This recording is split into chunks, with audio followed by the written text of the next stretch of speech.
So in my previous video, I talked about pepper spray, and I talked about how getting in people's eye sockets, basically, taking out their ability to see, is a great way to eliminate the threat without killing somebody. Now, there's another thing that does that great: flashlights. And when it comes to that, the brighter, the better.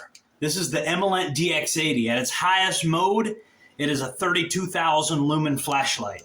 At the time I bought this, this was the brightest flashlight money could buy, really, as far as production, as far as like mass produced. It was the brightest flashlight money could buy.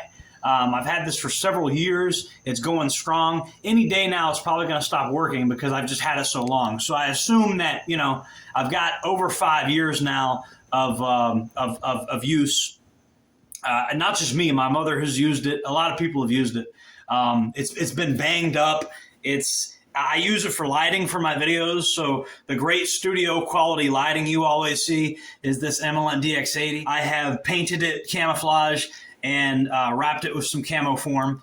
You know, I got to do that. I mean, what kind of optist would I be if I didn't do stuff like that? You know, and so why do you need these really, really, really bright flashlights? It's simple. It's not just blinding people. It's the psychological warfare deterrent of you having a light that bright. A light this bright is associated with law enforcement. It's associated with authority. And for a criminal, it's associated with, oh shit, I'm about to go to jail. That's what it's associated with mentally in their mind.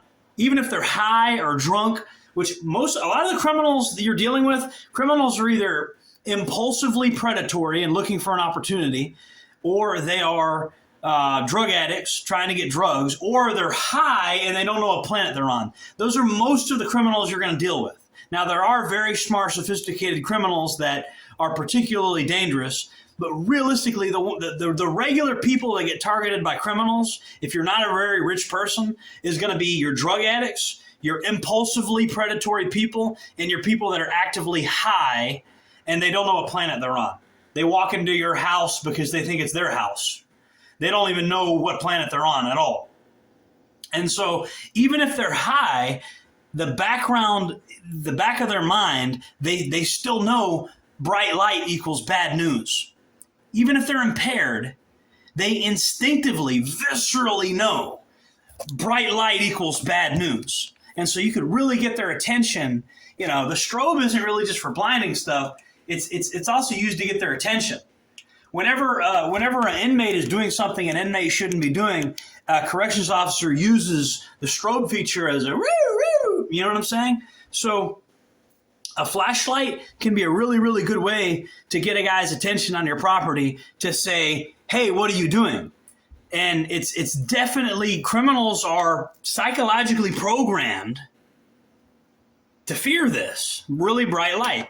You know, and 9 times out of 10, I'm serious, and 9 times out of 10, they will scatter like flies with this. You got something that bright that looks like a police car spotlight. I would recommend, though, I want to say it's the Olight Marauder, and they got these different ones. They got ones that throw better than this. This one just kind of bleh, you know. This is kind of an older model, and we'll be looking at more of them later, but you need a bright light. You need a very bright light.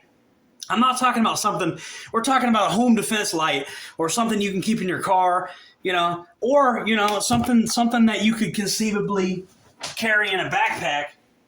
You know, you could conceivably carry this in your backpack. If you know you're going to a spot that might have some jackasses, good thing to keep in your backpack. You know, I know people got these handheld lights, and don't get me wrong, I'm a big fan of the handheld lights too.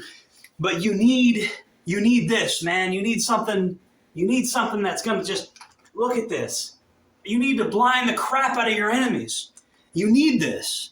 You know, maybe not this in particular, but something with like 15,000 lumens or better.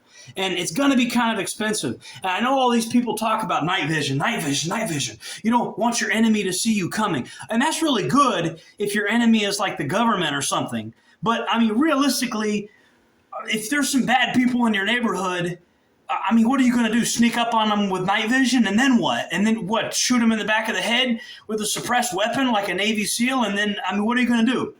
What are you going to do to confront criminals with this night vision? Like, what movie do you think you're in? What movie do you think you're in, bro? I mean, I'm not saying you can't own night vision. We're going to go into night vision later.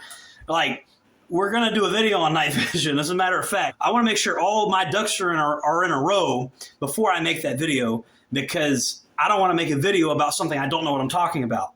So I still got to make sure my ducks are in a row before I feel comfortable making a video on that. But what I'm telling you is this is way more useful for a civilian dealing with criminals in his neighborhood. I'm telling you this from experience, by the way, right? And people say, oh, what do you know about criminals? Gee, I don't know. I just lived with them for 5 years, literally lived with them in the same room for 5 years as an inmate at the administrative management unit where all the gang members was. They put me in the same room as the highest ranking MS-13 member in the state of Florida. And you're telling me I lived in the same room with this guy, ate meals with him and everything. And you're telling me I don't know about criminals and how they work.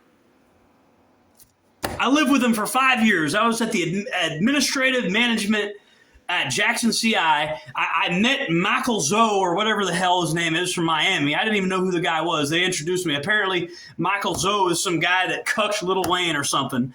Apparently lit his car on fire or something. I don't know, bro. I was at the same prison he was at. I know criminals really, really well. I used to live with them. And prior to that, I fought criminals. So I fought criminals and then went to prison and lived with criminals. So when these trolls in the comment section say I don't know what I'm talking about, they don't know who I am. They're just talking. They're talking. They haven't lived this. They don't know what they're talking. They don't know what they're talking about. I have experienced. I know what criminals don't like. And when they see a bright freaking light, they run away 9 times out of 10. And you got all these people talking about, oh, gray man this and gray man that. Everyday people that are dressed normally get robbed all the time. People dressed like me don't get robbed. You know? And so you got all these people pushing this stuff. And, you know, Bone Tactical pushes this stuff a lot. And I've already called him out. And I don't hate Bone Tactical. He's an all right guy, but he should know better. Since he's traveled the same circles I've traveled, and he's been in FDC just like I have. I think he's been in FDC. Maybe he was in Feds. But the point is, he's traveled the same. He's been down. He should know better. He's dealt with criminals. He should know better than to push this unconditional gray man stuff.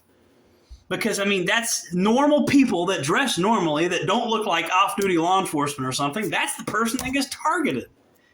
It's not the guy that looks squared away like he's off-duty military or off-duty law enforcement. That's not the guy that gets messed with. So this gray man theory is nonsense. Yeah, get a bright, really, really, really bright flashlight.